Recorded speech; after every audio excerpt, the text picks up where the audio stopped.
Kematian Kepala Biro Politik Hamas, Ismail Haniyeh, pada Rabu 31 Juli 2024 di ibu kota Iran, Teheran, mendulang berbagai tanggapan dari berbagai negara di dunia.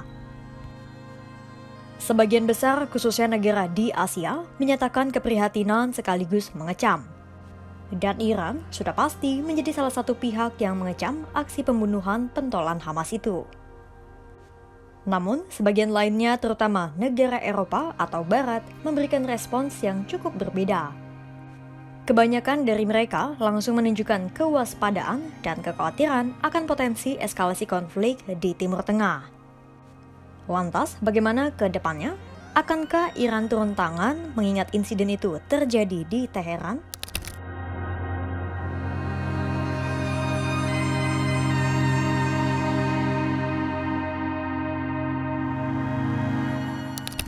Sebelumnya, mari kita melihat kilas balik insiden pembunuhan Ismail Haniyeh tempo hari.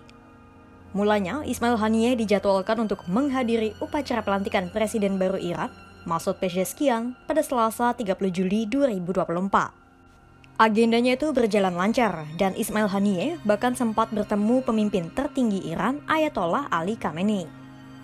Namun, belum ada 24 jam, sebuah serangan udara dilaporkan menghantam lokasi tempat Haniyeh menginap di Iran sekitar pukul 2 dini hari waktu setempat. Ismail Haniyeh dan seorang pengawalnya lantas segera dinyatakan meninggal dunia oleh Korps Garda Revolusi Iran atau IRGC. Setidaknya hingga video ini tayang, IRGC masih melakukan penyelidikan terkait serangan tersebut. Mata dunia pun tertuju pada Israel yang dituduh menjadi dalang dari serangan itu, mengingat Perdana Menteri Benjamin Netanyahu berulang kali menyatakan akan menghabisi para pemimpin Hamas. Usai insiden terjadi, negara-negara segera memberikan berbagai tanggapan dengan nada yang berbeda-beda.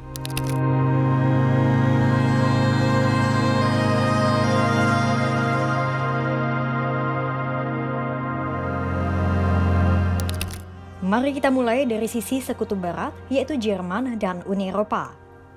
Jerman adalah salah satu pemasok senjata ke Israel terbesar setelah Amerika Serikat.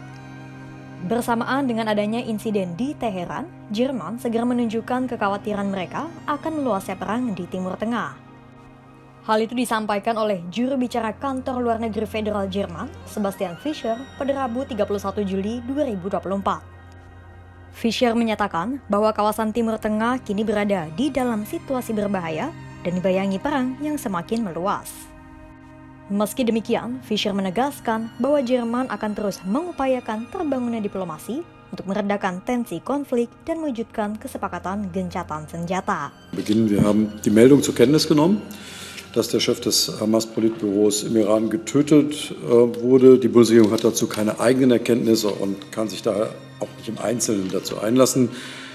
Klar ist aber, dass die gesamte Region sich in einer äußerst gefährlichen Lage befindet und niemand daran Interesse haben kann, diese weiter anzufeuern. Sie wissen, dass die Bundesregierung mit ihren Partnern alles unternimmt, alle diplomatischen Kanäle nutzt, um eine Eskalation und einen regionalen Flächenbrand zu verhindern. Und diese Bemühungen werden wir sicher auch noch weiter verstärken. Essentiell, dass eine weitere Eskalation und ein regionaler Flächenbrand verhindert wird. Wir rufen alle Akteure zur maximalen Zurückhaltung auf. Die Logik gegenseitiger Vergeltungsschläge ist ein Irrweg und es gilt jetzt vor allen Dingen, kühlen Kopf zu behalten und mit kühlem Kopf zu reagieren. Denn die überaus angespannte Lage im Nahen Osten darf auch im Interesse der Menschen dort nicht weiter eskalieren. Und auch deshalb setzen wir unsere Bemühungen um eine Deeskalation mit Hochdruck fort. Selanjutnya adalah tanggapan dari perwakilan tinggi Uni Eropa, Josep Borrell, pada Rabu 31 Juli 2024. Borrell meyakini bahwa insiden pembunuhan Ismail Haniyeh akan meningkatkan eskalasi konflik yang terjadi di Timur Tengah. Senada dengan Fischer, Borrell turut mendorong dilakukannya kesepakatan gencatan senjata antara Israel dan Hamas. On the situation in the Middle East, certainly having also following the events, the last one came just on 1 minute ago, so I have to wait for having more information before doing any comment. But before that, it has been escalation in the Lebanon border, and the war in Gaza continues. I've been talking with the Foreign Minister of Lebanon, Abu Habib, while I was still in Laos, and I can only say that we have to ask for ways to de-escalate the tensions and avoid a war which will have an impact on the whole region and beyond. And we need a ceasefire in Gaza now. We need a ceasefire that could allow humanitarian access, freedom of hostages, and to work towards a two-state solution for a sustainable and lasting peace. But the last events, it shows that it is the only possible solution if we want sustainable peace in the whole region. Berbeda dengan Jerman, Uni Eropa, dan negara barat lainnya, Iran yang memiliki hubungan baik dengan Hamas sekaligus menjadi lokasi terbunuhnya Ismail Haniyeh langsung mengecam sekaligus memberikan ancaman. Sikap itu sempat disampaikan oleh Duta Besar Iran untuk Lebanon, Mojtaba Amani, pada Rabu 31 Juli 2024. داریم که رژیم صهیونیستی در وضعیت بسیار بدی به سر میبره. اینکه دست به چنین ترورهایی میزنه علامت این هستش که کار دیگری فراتر از این نمیتونه انجام بده. من اصرار دارم که پاسخ طرفهایی که از اونها افراد به شهادت رسیدن پاسخهای محدودی باشه. در هر حال ما این رو میدونیم که آمریکایی ها در این جنایت ها معمولا صهیونیست ها رو در واقع هدایت و پشتیبانی می‌کنه. ایران هیچگاه دنبال این نبوده که جنگ در منطقه گسترش پیدا کنه. الجمهورية الإسلامية الإيرانية لم تكن تسعى في أي لحظة من اللحظات إلى توسعة دائرة الحرب.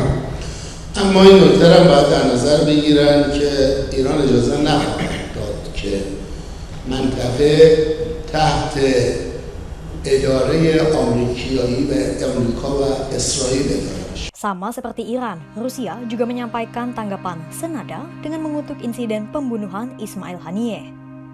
Hal itu disampaikan oleh wakil juru bicara Kementerian Luar Negeri Rusia, Andrei Nastashin, pada Rabu 31 Juli 2024.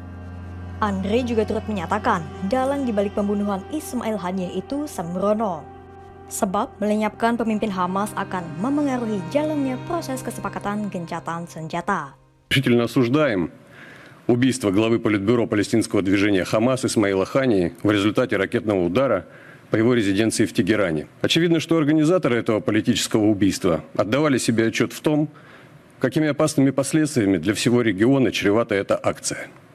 Не вызывает сомнений, что убийство Исмаила Хании крайне негативно отразится на ходе опосредованных контактов между Хамас и Израилем, в рамках которых велось согласование взаимоприемлемых условий прекращения огня в секторе Газа. Cina yang memiliki hubungan baik dengan Iran turut menyampaikan keprihatinan mereka atas meninggalnya Ismail Haniyeh. Juru bicara Kementerian Luar Negeri Cina, Lin Jian pun mendorong segera terwujudnya gencatan senjata.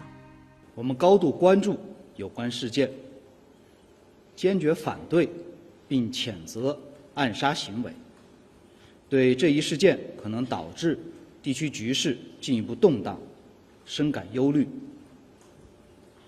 中方一贯主张通过谈判对话解决地区争端，加沙应尽快实现全面永久停火，避免冲突对抗进一步升级。 Kematian pemimpin sekaligus Kepala Biro Politik Hamas, Ismail Haniyeh, pada Rabu 31 Juli 2024 di Teheran, Iran, seharusnya menjadi rambu bagi para aktor yang berperang di Timur Tengah.